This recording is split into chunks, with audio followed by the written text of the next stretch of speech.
This is 7 National News, and in our top story, the UAE Vice President, Prime Minister and ruler of Dubai, His Highness Sheikh Mohammed bin Rashid Al Maktoum, affirmed to African leaders participating at the 3rd Arab-African Summit in Kuwait that the UAE will continue to utilise its skills and experience in sustainable development to help its brotherly nations.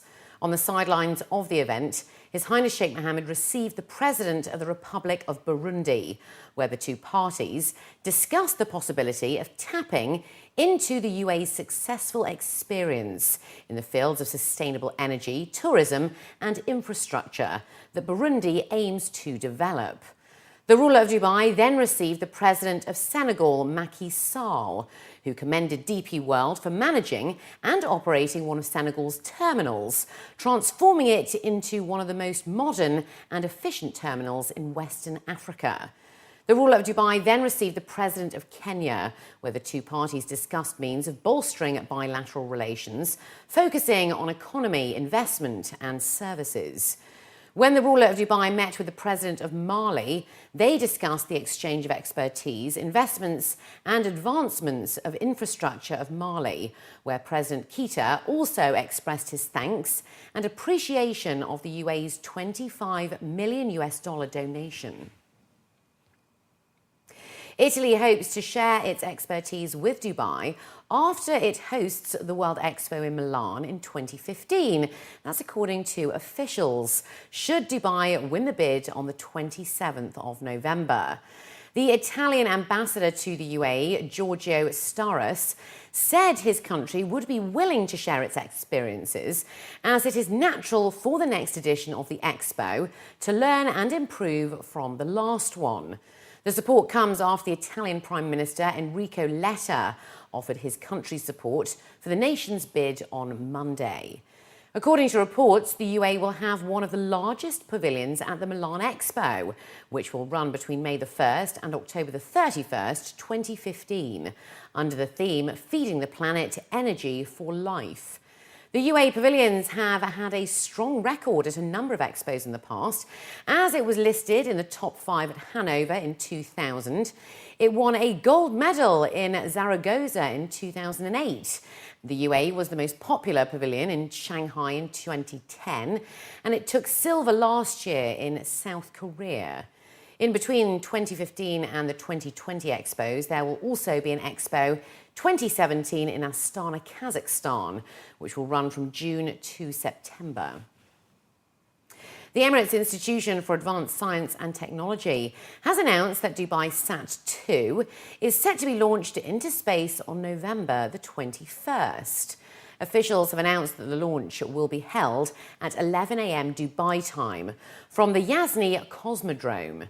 Dubai Sat-2 will be injected into an orbital height of 600 kilometers using the Russian Nepa rocket launcher in cooperation with Russian international space company Cosmotras. The satellite will be placed in a circular polar orbit around Earth, which will circle the poles from north to south, passing over Dubai and the region 4 times a day. Experts revealed that Dubai Sat-2 will produce images that can be used for urban planning, disaster management and scientific research. The second satellite will complement the first. It will be similar uses, but the main difference here is from the capability point of view. The satellite is an Earth observation, so it's an imaging satellite. The resolution and the quality of the images and satellite will be much higher than Dubai Sat-1. The downloading capability, like to send the images from the satellite to the ground station, the speed is much higher than Dubai Sat-1. The storage capability is much higher than Dubai Sat-1. And even the agility of the satellite, like the stability and the pointing accuracy, is much higher than the first satellite. So this will have a direct impact on the applications we have. We'll be able to better utilize the images because they are more accurate, higher quality, and hopefully get higher quality results from the analysis we perform to the images.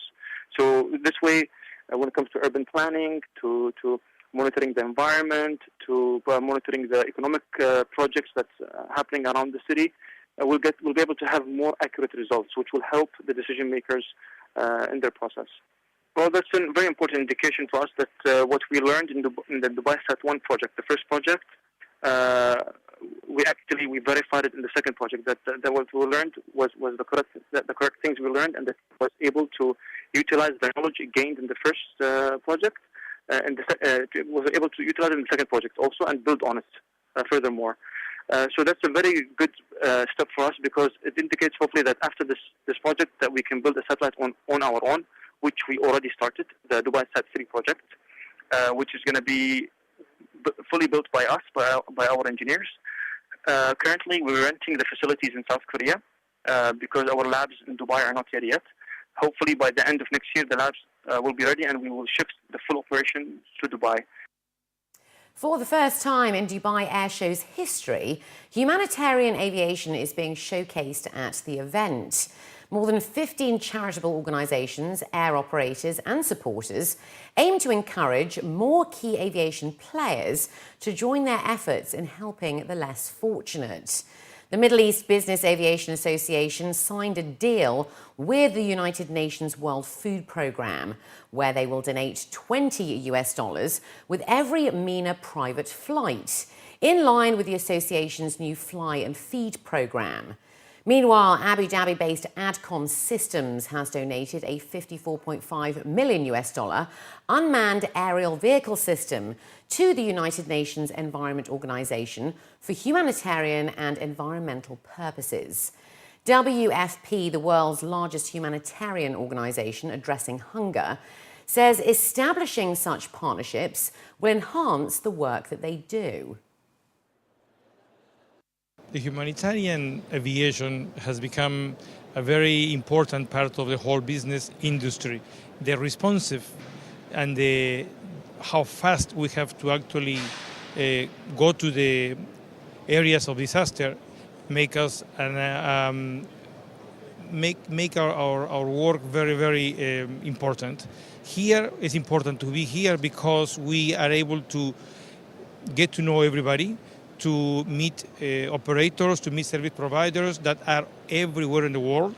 I mean, in Dubai, we have an important hub. And for instance, as an example, right now, the Philippines response that we're having it with a great support of the Dubai Emirates, the Dubai service providers. So for us, it's a prime opportunity to be together with the aviation industry for the humanitarian response. The humanitarian response needs the industry. The humanitarian response needs how fast the industry can provide this type of support. In aviation, usually the commercial side of aviation and the military side of aviation is known, whereas the humanitarian side of aviation is a very small part, however saves so many lives. So it's extremely important to be together with the commercial side as well. In 2012, the WFP's aviation arm transported more than 350,000 people and 6,000 metric tons of light humanitarian cargo to countries including Afghanistan, Chad, South Sudan and Mali. They say their fast response in emergencies such as the recent typhoon disaster in the Philippines is crucial to saving lives. What it makes our business, what makes our response important, is to be able to link the upstream information with downstream information and being able to move, for instance, high energy biscuits. WFP move high energy biscuits for immediate response. They don't need to be cooked. So we move them. We even produce them here in UAE. We move them down to Tacloban, but we need to figure out how much is that we can actually distribute to the beneficiaries to be able to continue the supply and not overload the logistic in Cebu, for instance, but just to be able to balance how much food are we putting in and how much food is being consumed. There's a lot of logistic chain that we have to manage. The Louvre Abu Dhabi is set to open on the UAE's 44th National Day, the 2nd of December 2015. According to a local daily, the announcement was made by the French Minister of Culture and Communication, Aurélie Filippetti, who was quoted as saying that France is fully committed to and excited about the Louvre Abu Dhabi opening here in 2 years' time.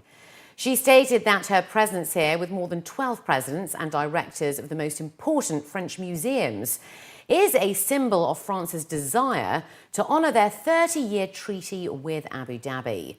Filippetti added that the new administration will also put more emphasis on integrating Emirati culture into the project.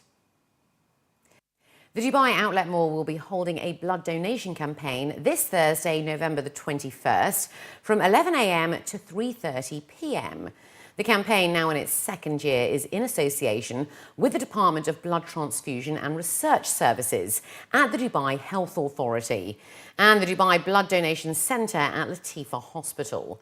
Registration forms are available at the customer service desks at the mall, and the donations will take place at the mall's city centre court parking area. And looking to other news now, 17 out of 141 Indian millionaires with total assets of $19.1 billion live here in the UAE. That's according to a new report. According to the China-based Hurun's India Rich List for 2013, 13 Indian millionaires live here in Dubai, 3 in Abu Dhabi and 1 over in Sharjah. Mickey Jagtiani of the Landmark Group is ranked 16th on the Hurun list, but first for the UAE, with total assets estimated at $3.9 billion. Feroz Alana of IFCO is ranked 23rd on the India Rich List and second for the UAE, with $2.6 billion in assets. While in 29th position and third on the UAE list is M.A. Yusuf Ali of the EMPCA Group, with assets worth $1.9 billion. The report added that Dubai has come out as the most preferred overseas location for Indian businessmen. The UAE has 4.5 billionaires per million people and is ranked number 7 in the world in terms of number of billionaires per capita.